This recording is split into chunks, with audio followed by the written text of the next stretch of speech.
Ana! Ana!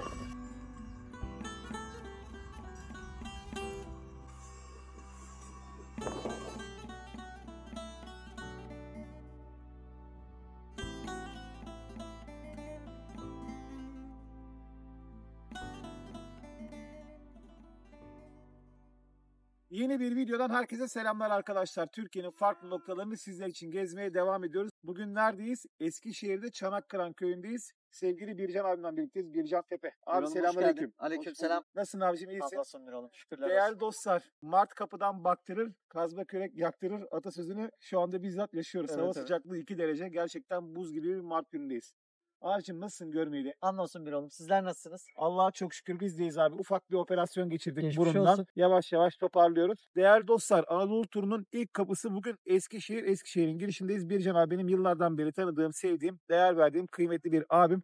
Çok uzun süreden bu yana da akbaş çoban köpeği yetiştiriciliği yapılıyor. Biz de Türkiye'nin diğer illerine gezerken buradan amacımız ilerlemek, Aksaray'a gitmek, oradan Kayseri'ye gitmek, oradan Sivas'a gitmek uzun bir tur olacak. Maşallah İlk evliya dost çelebisin kapısı. gibi. Eyvallah abi. İlk dost kapısında molamızı verelim dedik. Allah Abi razı ben olsun. kanalımı ilk açtığımda senden çok güzel bir video yapmışım. Tüfekle vurulan akbaşlar isminde. Gerçekten çok güzel köpeklerim var. O ana kadar bizim kanal birazcık büyüdü. O süreçte yeni gelen abonelerimiz Bircan Tepe kimdir? Bir tanısınlar istiyorum.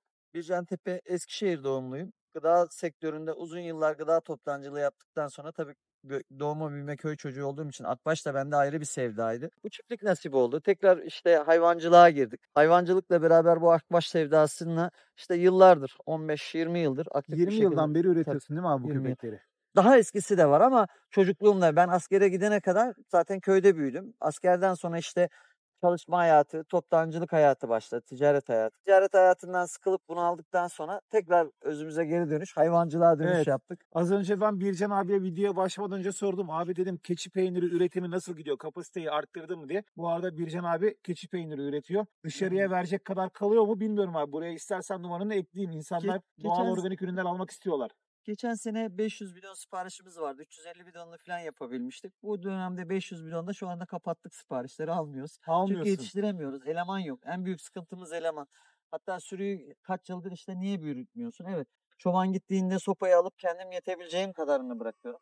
Allah razı olsun, yani bu Afganlar var. Bu Afganlarda olmasa bizim yerlilerden zaten yapan yok. Afganlar da artık kendilerinin bu alemde veya çobancılıkta tek olduğunu anladılar. Bizim onlara mahkum olduğumuz. Ve ayaklarını duruyorlar. Mesela ben 17 milyon maaş veriyordum. 20 lira yaptım. 30 lira amca dedi. Şu anda 30 lira bir maaşla talebimde bulunuyor. Haklı mı? Haklı. Evet. Ama bizim üretimimizde bizim peynirimiz 2'ye katladı mı, hayvanımız 2'ye katladı mı yok. Ama Kârından ödün vermek zorunda Evet. kaldım mecburen. bir de bizim Halep keçisi yetiştiriciliğinde keçiyi sağmazsan zaten para kazanamıyorsun. Keçiyi sağmak da ayrı bir iş, ayrı bir eleman. Çünkü sağmakla da iş bitmiyor. Sağdıktan sonra peynirin işte mayalanması, şey etmesi. Mesela geçen sene söyleyeyim, tam oğlaklama başladı, çobanım kaçtı. Anlıyor musun? Ha, elhamdülillah sopayı elime aldım. Hem ki oğlağımı topladım, hem keçimi sağdım, hem peynirimi yaptım. Mesela sabahleyin kalkıyordum 5'te. Keçiyi sağıyordum 6'ya 6.30'a kadar. Ondan sonra peynirimi mayalıyorum, çıkıyorum, öğleye kadar yayıyorum. Öğlenleyin geliyorum, peyniri işte mayadan çıkarıyorum, kırıyorum. Bircan abi anlatırken ben yoruldum. 3'te 4'te giderken peyniri süzmeye koyuyorum, hayvanı salıyorum, akşam geliyorum, baskıya koy, kes tuzla, ertesi sabah bidona koy. Geçen yılın full böyleydi. Tek Allah başıma kolaylık oldu. versin abi. O Eline yüzden sağlık. hani altından kalkabileceğimiz, kendimiz yetebileceğimiz şey diyoruz. Ama evet, çoban gerektiriyor mu? Gerektiriyor. Çünkü biz de artık yaşta belli bir yere geldi, 25'i geçti. Evet. Bizi de zorluyor. O yüzden fazla çoğaltmıyoruz. Sadece 100 tane. Ama gönül ister çoğaltmak, gönül ister bu üretimi daha çok yapabilmek, ama maalesef yeni yetişen nesillerde sadece çoban da değil. Bu bizim sıkıntımız değil. Sanayiciyle görüşüyoruz aynı. Fırıncıyla görüşüyoruz aynı. Kalifiye eleman yetişmiyor değil mi Yetişmiyor. arkadan abi? Ara eleman yok. O zaman şöyle yapalım Bircan abi. İzleyenlerimiz yavaş yavaş hem bu keçi ırkını tanısınlar hem de değerli dostlar burada birbirinden güzel akbaş çoban köpekleri var. Bu yazda ilginç bir vaka oluyor. Genelde Bircan abinin kurtlardan çok büyük bir sorunu yok. Çünkü hem köpekleri kurtçulluk anlamında güzel köpekler hem de kalabalık var akbaş çoban köpekleri. İçlerinde de görevini layıkından yerine getiren köpekler var. Biz mesela bir kışın buraya geldiğimizde bariz bir şekilde bir akbaş kar tabakasının altında kalmıştı. Yani neredeyse Evet. hayvan görünmüyordu. Üzerine kar yağmış, böyle bir karışık kar varken arkadaşlar görünmüyordu. Görevini yerine getirebilen köpekler. Ben olaya birebir vakıf değilim. Hatta bizim çoban aradı. Abi böyle böyle tuttular ama nasıl böyle bir sevinçli arıyor filan. Ondan sonra neyse ben gittim, gerçekten tutmuşlar. Köpeği kurdu. Ama böyle şey etmişler, boğmuşlar. Allah'ın verdiği bir fıtratı işliyor onlar. Yani tutmuşlar. Allah'tan ki o videoda sadece hayvanlar gözüküyordu. Eğer hayvanlar gözükmese o zamanki parayla da bayağı iyi bir paraydı. Yani sürüne kurt saldırıyor. Senin köpeklerin sürünü kurda karşı koruyor ve sen bundan dolayı ceza yedin. Ben de onu işte Akbaş'ın Yayınladın. yayınladım. Tesadüf. Yayınladıktan sonra bir işte malum hayvansever kardeşlerimiz var bazen. Çok aşırı sevgi de biliyorsun zarar getiriyor. Doğanın dengesini bilmiyorlar. Tabii bilmeden onlar yorum yapıyorlar. Sanıyorlar ki biz onları keyfimiz için. Hayır. Onları sadece nefsi müdafaa. O türünün yanına geldiğinde şey diyorlar. Mesela şu Toraman dediğim çok sevdiğim bir köpek. Bir tane hayvanın içinden çıkmaz. Akbaş'ın beyazı kar beyaz abi, çok net. Yani sarımtırak bir tüy yapısı yok. Bir de Bircan abin şunu söylüyor. Aldığı kararla birlikte köpeklerini artık kulaklı bırakmaya başlamış. Evet. Kulaklı olarak da diyor herhangi bir sorun yaşamıyorum. Yani tort çizmiyor ya da köpeklerle ilgili bir dövüşte de bir problem olmuyor. Yıllardan beri kesiliyor olmasının mutlaka bir sebebi vardır abi, ama sen de Şimdi şu anda kulaklı devam ediyorsun. doğuşta evet sorun yaşayabilir. Niye yaşayabilir? Köpeğin en hassas yeri kulağı. Ama bir yaşlı bir çobanlardan bir tanesi bir gün bana öyle demişti. Allah'tan daha mı iyi, çok iyi biliyorsunuz. Allah onu yarattıysa mutlaka vardır sebebi vardır bir sebebi. Evet, belli bir yaştan sonra da köpeklerimin duymadığını hissettim. Mesela Polat'la Memati 12 ne? Seninle 12-13 12 yaşında yaşındayken biz video biz yapmıştık. 14-15 yaşlarında öldüler. Artık son zaman duymuyorlardı. Ha bir de yaşın getirdiği de olabilir ama 5-6 yaşında da böyle diğer köpeklerimde de onu hissettim. Duyma kayboluyor. Çünkü neden? O kulağı kapatan üstteki perdeyi biz aldığımızda ister Bütün istemez pislik içeriye içine doluyor. pislik evet doluyor bir oğlum. Bu arada çobanın bütün düzenini bozduk. Ne oldu? Gel. Maşallah ikili. Abi biz buraya kendi başımıza yayan gelsek, kötü niyetli bir adam olarak şuradan 2 oğlak götürelim, köşede çevirelim, yiyelim desek, bunlar izin verirler mi bize?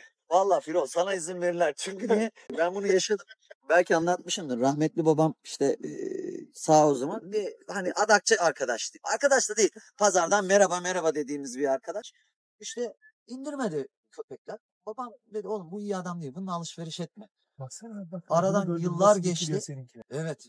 Tüller biraz daha serttir.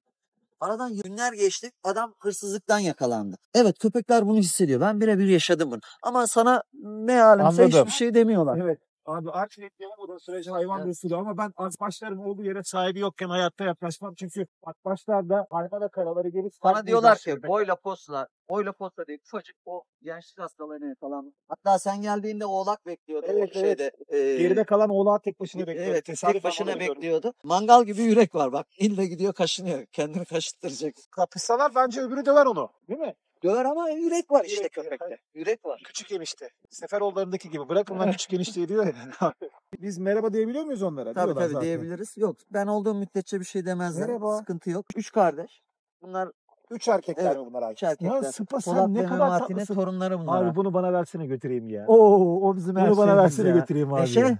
Abi ne kadar tatlı bir şey bu. ilk doğmuş. Çoban Evet. nasıl geliyor ama böyle amca ne oldu? Eşit spala. Oğlum spaladıysa spaladı. Ben de bir şey oldu sanırım gün. Sabahın bir saatinde erken saatinde. Yani o mutluluğu bambaşka bir şey. Hatta eşeğimiz de yaşlandı artık. Bayağı da iyi yaşlandı. Abi ben de nasip olursa çiftliğe böyle bir Sıpa almayı düşünüyorum abi. Aşırı Bu seviyorum da Hasan ya. kardeşimiz. Hasan kardeşimiz. Benim olacak o. Bineceğim üstüne. Vuracağım kırbacı. Vuracağım kırbacı. Sen şunu tatlılığa baksana ya. Acayip sevimli ya. Bayıldım. Neşe. Evet. Hasan selamünaleyküm. Selamünaleyküm. Nasılsın? İyisin? İyi olan, sen nasılsın? İyi Allah'a çok şükür. Nasıl, köpekler güzel mi? İyi valla. İşlerini yapıyorlar mı? Yapıyor. Senin de işinden alıkoyduk. Abi o zaman daha fazla Hasan'ı bekletmeyelim. Yavaş yavaş keçiler istersen dışarıya, araziye doğru çıksınlar. Hasan sal bakalım oğlum sen. Bu arada köpekler Hatırlasın. gerçekten muazzamlar. Kim ne derse desin. Canavar noktasında da her köpek aynı değil. Evet. Bak 3 kardeşler. 3 kardeşten Poyraz. Poyraz'da olan yürek hiçbirinde yok. Aynen. Seni götürebilir miyiz? Seni götürebilir miyiz? Öl. İnanılmaz sevimli ya, gözlere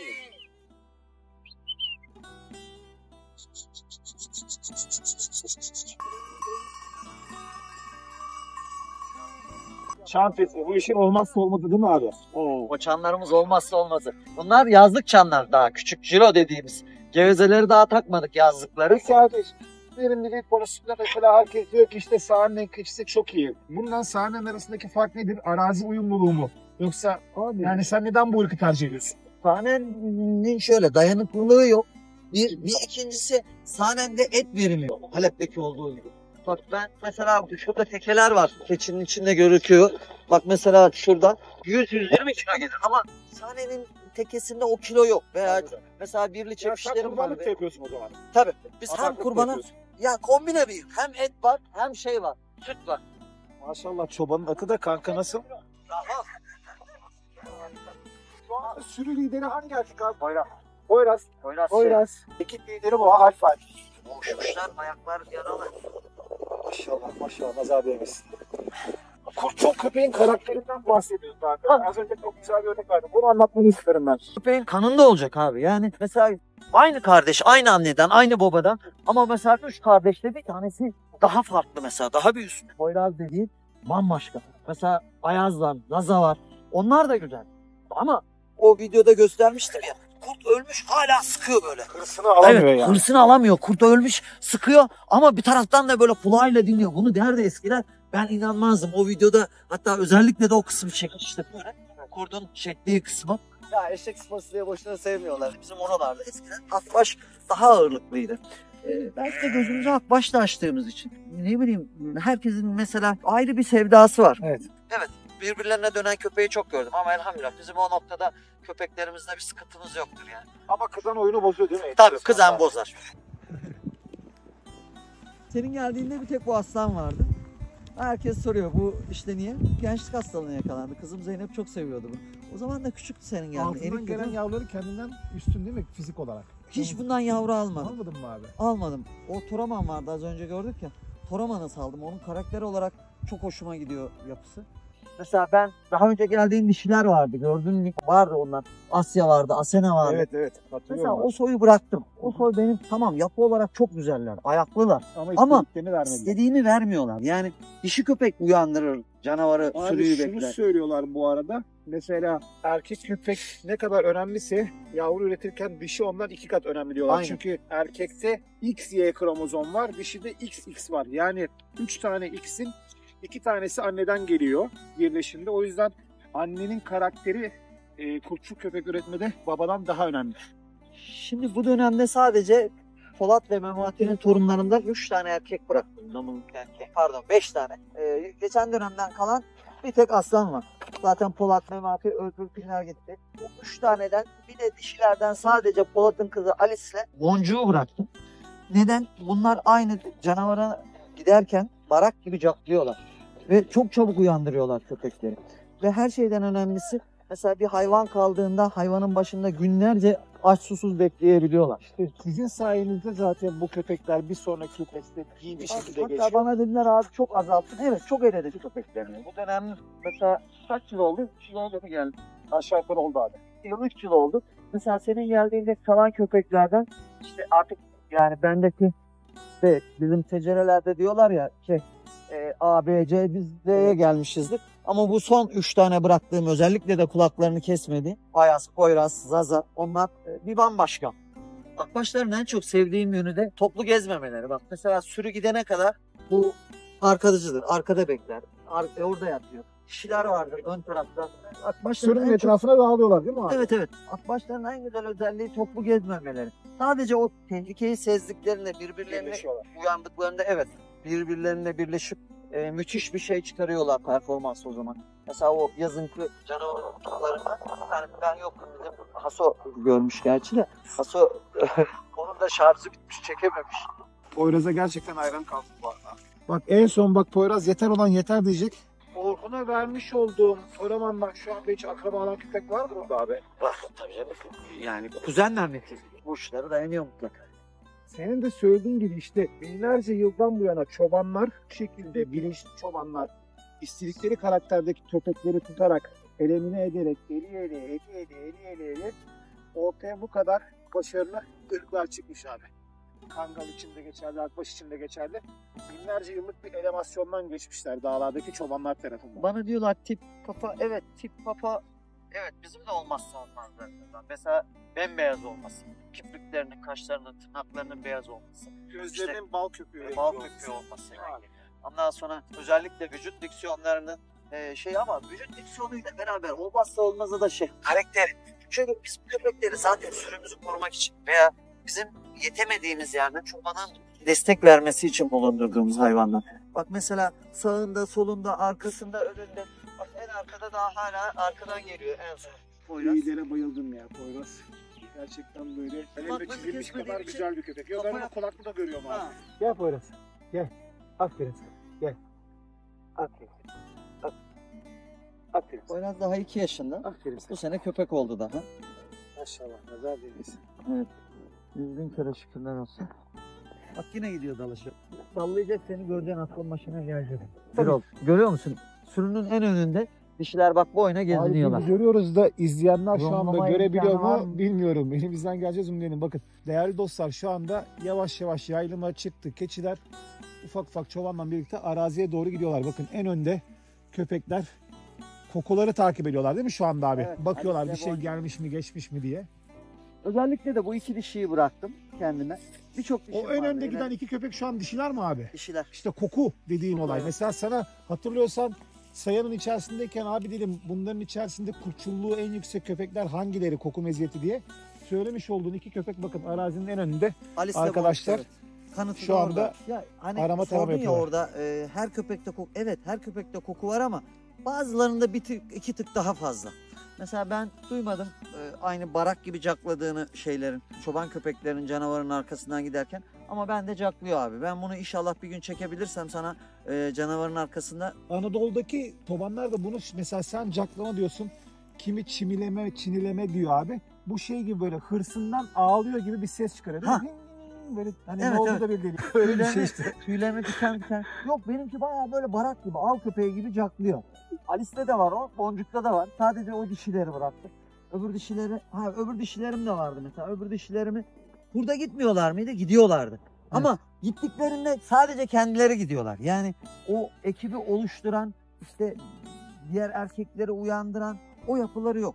Mesela bizde hani insanoğlunda dişi kuş yapar yuvayı dediği gibi bizde de davarı dişi köpek bekler abi. Erkek köpek değil. Erkek uyur ama dişi köpek uyandırır. Anlıyor musun? Çabuk hareketlendirir köpekleri. Dişinin de hareketlendirebilmesi için bir ses çıkarması gerekiyor. Birisi avcı, birisi boğucu o zaman. Aynen öyle abi. abi.